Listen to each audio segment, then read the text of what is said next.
जय हिंद दोस्तों। आज हम सॉल्व करेंगे ग्राम समाज एवं विकास प्रैक्टिस सेट नंबर 4। यूपी लेखपाल में अच्छा से अच्छा स्कोर करने के लिए ग्राम समाज एवं विकास का ज्ञान होना बहुत जरूरी है दोस्त। तो चलते हैं पहले प्रश्न पे। प्रश्न नंबर 98 से स्टार्ट है। इससे पहले के प्रश्न प्रैक्टिस सेट 1, 2, 3 का लिंक नीचे डिस्क्रिप्शन में मिल जाएगा। ये है प्रैक्टिस सेट नंबर 4। तो उस क्रांति को कौन सी संज्ञा प्रदान की गई है जिसके अंतर्गत कृषि क्षेत्र के सभी अवयवों की संयुक्त विकास की अवधारणा समाहित है? खाद्यान्न श्रृंखला उत्पादन, समन्वित क्रांति, इंद्रधनुषी क्रांति या राउंड क्रांति? तो राइट ऑप्शन है ऑप्शन सी, इंद्रधनुषी क्रांति। जो संज्ञा प्रदान की गई थी जिसके अंतर्गत कृषि क्षेत्र के सभी अवयवों को समन्वित विकास की अवधारणा समाहित है, वो है इंद्रधनुषी क्रांति। ठीक है दोस्त, चलते हैं अगले सवाल पे, अगले प्रश्न पर। संसार में किस फसल का उत्पादन तथा क्षेत्रफल सर्वाधिक है? गेहूं, धान, आलू, मक्का? तो राइट ऑप्शन है ऑप्शन बी, धान। संसार में धान का उत्पादन तथा क्षेत्रफल सर्वाधिक है। अगला प्रश्न है, व्यापक फसल बीमा योजना के अंतर्गत व्यापक फसल बीमा योजना के स्थान पर राष्ट्रीय किस बीमा योजना लागू की गई? 1997 में, 1998 में, 1999 में और 2000 में? तो राइट ऑप्शन है ऑप्शन डी, 2000 में। व्यापक फसल बीमा योजना के स्थान पर राष्ट्रीय कृषि बीमा योजना 2000 में लागू की गई। ठीक है, अगला प्रश्न है, शस्य गहनता कितने प्रतिशत से अधिक होने पर उससे गहन कृषि की उपमा दी जाती है? शस्य गहनता 2 से 150, 300 या 250? तो राइट ऑप्शन है ऑप्शन ए, 2 से। जो शस्य गहनता है वो 200% से अधिक होने पर उससे गहन कृषि की उपमा दी जाती है। ठीक है दोस्त, अगला प्रश्न है, एफसीआई के खाद्यान्नों की आर्थिक लागत और निर्गम मूल्य के बीच अंतर की प्रतिपूर्ति सरकार द्वारा कैसे की जाती है? खाद्य ऋण द्वारा, खाद्य अनुदान द्वारा, बजटीय सहायता द्वारा, उपरोक्त में से कोई नहीं? तो राइट ऑप्शन है ऑप्शन बी, खाद्य अनुदान द्वारा। अगला प्रश्न है, परमाकल्चर किसका पर्याय है? परमाकल्चर किसका पर्याय है? पारिस्थितिकी कृषि, सिंचित कृषि या व्यापारिक कृषि या लेख कृषि? तो राइट ऑप्शन है ऑप्शन ए, पारिस्थितिकी कृषि। परमाकल्चर पारिस्थितिकी कृषि का पर्याय है। अगला प्रश्न है, भारत में सामान्य खेती कौन सी पद्धति द्वारा अपनाई जाती है? विशिष्ट खेती, शुष्क खेती, मिश्रित खेती या रैंचिंग खेती? तो राइट ऑप्शन है ऑप्शन सी, मिश्रित खेती। भारत में सामान्यतः मिश्रित खेती की पद्धति अपनाई जाती है। अगला प्रश्न है, ड्रिप सिंचाई पद्धति का जन्म स्थान कहाँ माना जाता है? ड्रिप सिंचाई पद्धति इंग्लैंड, इजराइल, जर्मनी या चीन? तो राइट ऑप्शन है ऑप्शन बी, इजराइल। तो ड्रिप सिंचाई पद्धति है वो इजराइल और दोस्त प्लस अमेरिका में भी इसका स्थान माना जाता है। तो ड्रिप सिंचाई पद्धति का जन्म इजराइल, ऑप्शन बी राइट। ठीक है दोस्त, चलते हैं अगले सवाल पे। भूरी क्रांति संबंधित है दूध से, मत्स्य से, उर्वरक से, अंडे से?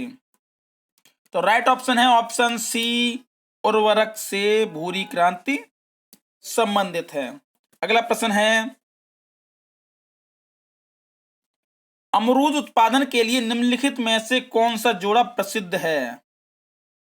आगरा इलाहाबाद, इलाहाबाद देहरादून, इलाहाबाद सहारनपुर, या आगरा देहरादून? तो राइट ऑप्शन है ऑप्शन ए आगरा इलाहाबाद। अमरूद उत्पादन में आगरा और इलाहाबाद का जोड़ा सबसे प्रसिद्ध है। तो आगरा और इलाहाबाद में अमरूद का उत्पादन ज्यादा होता है।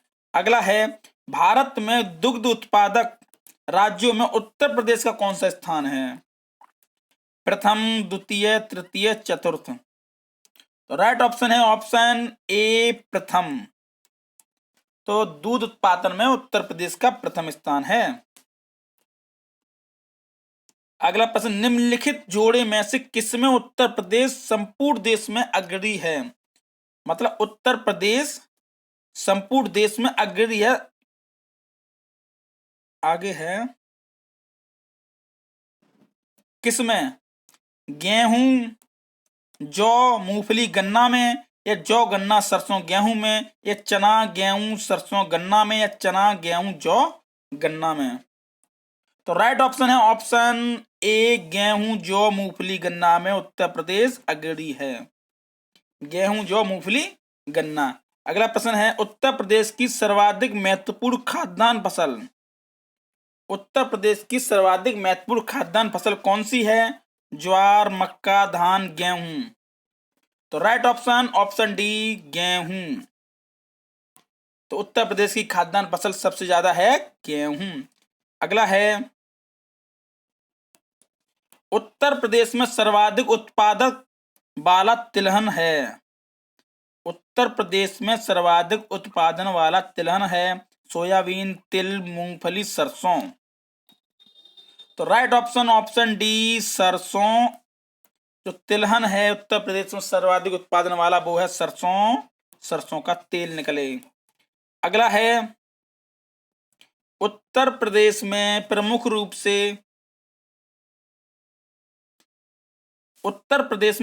रूप से आम की किस किस्म का उत्पादन होता है?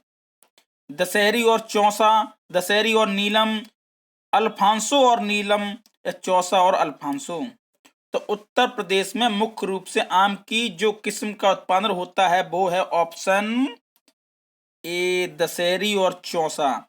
तो दशहरी और चौसा का उत्तर प्रदेश में आम की किस्म का उत्पादन ज्यादा होता है, दशहरी और चौसा किस्म का आम। अगला है,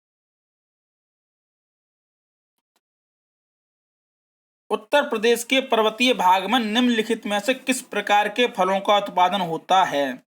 पर्वतीय भाग में किस प्रकार के फलों का उत्पादन होता है? जलवायु उष्ण जलवायु वाले, शीतोष्ण जलवायु वाले, या शुष्क जलवायु वाले, या समशीतोष्ण जलवायु वाले?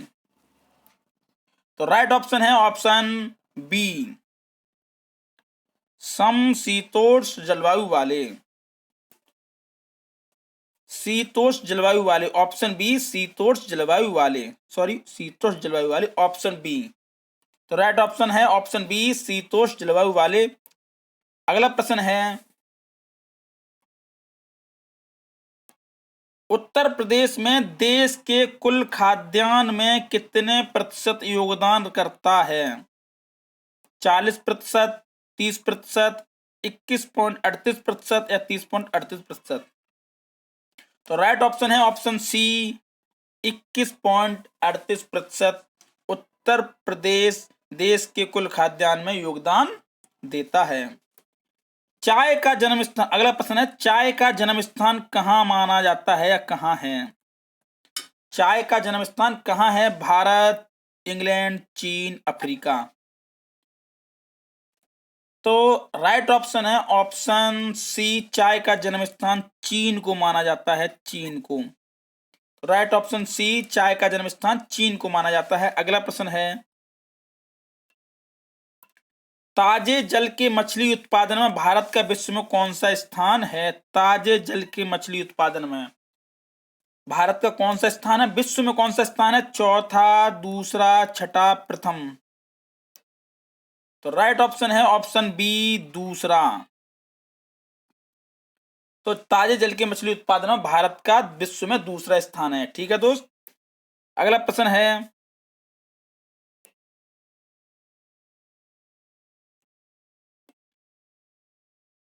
चाय, कॉफी, रबड़ व तंबाकू के मूल्यों में उतार चढ़ाव को नियंत्रित करने के उद्देश्य से मूल्य स्थिरीकरण कोष की स्थापना का अनुमोदन कब किया गया?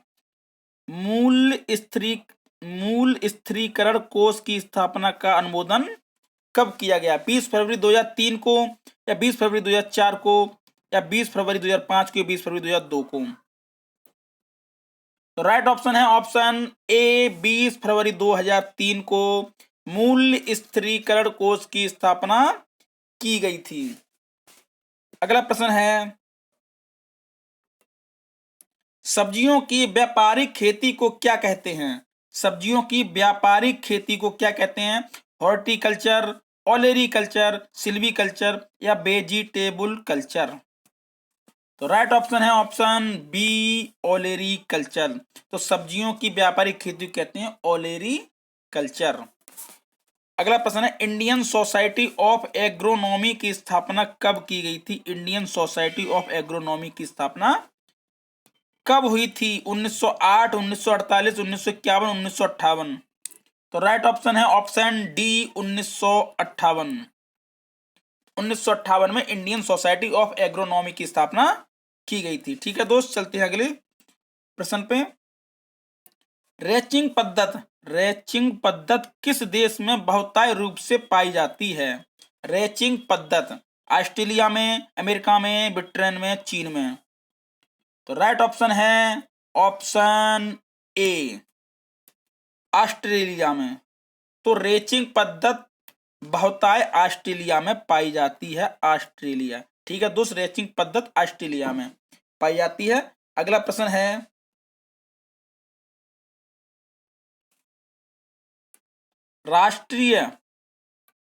राष्ट्रीय खरपतवार विज्ञान अनुसंधान केंद्र स्थित है? जबलपुर में, भोपाल में, लखनऊ में, या झांसी में? तो राइट ऑप्शन है ऑप्शन ए जबलपुर में राष्ट्रीय खरपतवार विज्ञान अनुसंधान केंद्र स्थित है, जबलपुर में, ऑप्शन ए। अगला प्रश्न है, निम्नलिखित में किस स्थान का दशहरी आम विश्व प्रसिद्ध है? वाराणसी का, प्रतापगढ़ का, देवरिया का, या मलिहाबाद लखनऊ का? राइट ऑप्शन है ऑप्शन डी मलिहाबाद लखनऊ। तो दशहरी आम विश्व प्रसिद्ध है भारत का, मलिहाबाद लखनऊ का दशहरी आम विश्व प्रसिद्ध है। ठीक है दोस्त, अगला प्रश्न है, International Crop Research Institute for the Semi Arid Tropics कहाँ स्थित है? Syria, Aleppo, Peru, Lima, Italy, Rome, या भारत हैदराबाद? तो राइट ऑप्शन है ऑप्शन डी भारत हैदराबाद। भारत हैदराबाद में International Crop Research Institute for the Semi Arid Tropics स्थित है, भारत के हैदराबाद में। ठीक है दोस्त, अगला प्रश्न है, उत्तर प्रदेश के उत्तरी भाग को किन देशों की सीमाएं स्पर्श करती हैं? उत्तर प्रदेश के उत्तरी भाग को किन देशों की सीमाएं स्पर्श करती हैं? तिब्बत, चीन, नेपाल पाकिस्तान, तिब्बत पाकिस्तान? तो राइट ऑप्शन है 124 बी नेपाल। तो उत्तर प्रदेश के उत्तरी भाग को नेपाल की सीमा स्पर्श करती है, केवल नेपाल की सीमा उस पर स्पर्श करती है। अगला प्रश्न है, नई राष्ट्रीय कृषि नीति में कृषि विकास लक्ष्य कितने प्रतिशत निर्धारित किया गया है? 4.5%, 3.5%, 4%, 3%? तो राइट ऑप्शन है ऑप्शन सी 4%। तो नई राष्ट्रीय कृषि नीति में कृषि विकास लक्ष्य हेतु 4% निर्धारित किया गया है। अगला प्रश्न है, प्रयोगशाला से खेत तक कार्यक्रम शुरू हुआ। प्रयोगशाला से खेत तक कार्यक्रम शुरू हुआ 1970 में, 1975 में, 1979 में, 1985 में? तो राइट ऑप्शन है ऑप्शन सी 1979। 1979 में प्रयोगशाला से खेत तक कार्यक्रम शुरू हुआ। ठीक है दोस्त, अगला प्रश्न है, झूमिंग खेती किन क्षेत्रों में होती है? झूमिंग खेती किन क्षेत्रों में होती है? मध्य प्रदेश, राजस्थान, तटीय या पूर्वोत्तर प्रदेश में? तो राइट ऑप्शन है ऑप्शन डी, पूर्वोत्तर प्रदेशों में। तो झूमिंग खेती पूर्वोत्तर प्रदेशों में होती है। अगला प्रश्न है,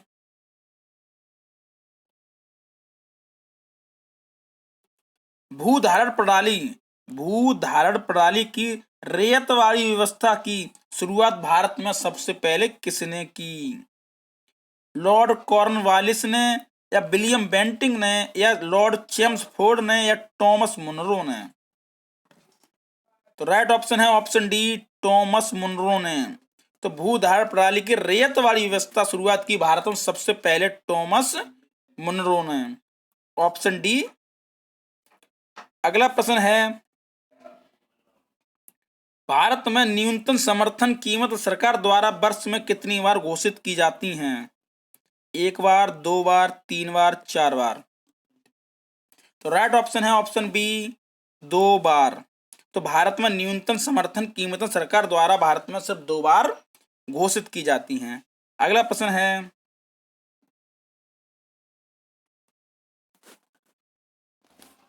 भूदान आंदोलन कार्यक्रम आचार्य विनोबा भावे द्वारा सर्वप्रथम किस प्रदेश में आरंभ किया गया? गुजरात, आंध्र प्रदेश, उत्तर प्रदेश, बिहार? तो राइट ऑप्शन है ऑप्शन बी, आंध्र प्रदेश। तो भूदान आंदोलन आंध्र प्रदेश में सर्वप्रथम चलाया गया, वो भी आचार्य विनोबा भावे के द्वारा। अगला प्रश्न है, कृष्ण क्रांति का संबंध किस क्षेत्र से है? उर्वरक उत्पादन, झींगा उत्पादन या वैकल्पिक ऊर्जा या बागवानी उत्पादन? तो राइट ऑप्शन है ऑप्शन सी, वैकल्पिक ऊर्जा। तो कृष्ण क्रांति का संबंध वैकल्पिक ऊर्जा से है। ठीक है दोस्त, चलते हैं अगले सवाल पे, अगले प्रश्न पर।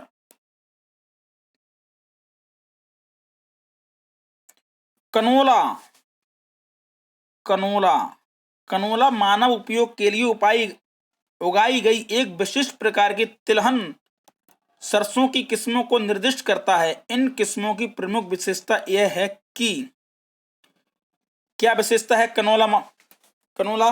तो इनके बीजों में तेल की मात्रा अत्यधिक उच्च होती है, इनके तेल में असंतृप्त वसा अम्लों की प्रचुरता होती है, इनके तेल में शेल्फ आयु लंबी होती है, या इनके तेल में एक रूसिक अम्ल की बहुत अल्प मात्रा होती है? तो राइट ऑप्शन है ऑप्शन डी, इनके तेल में एरूसिक अम्ल की बहुत अल्प मात्रा होती है।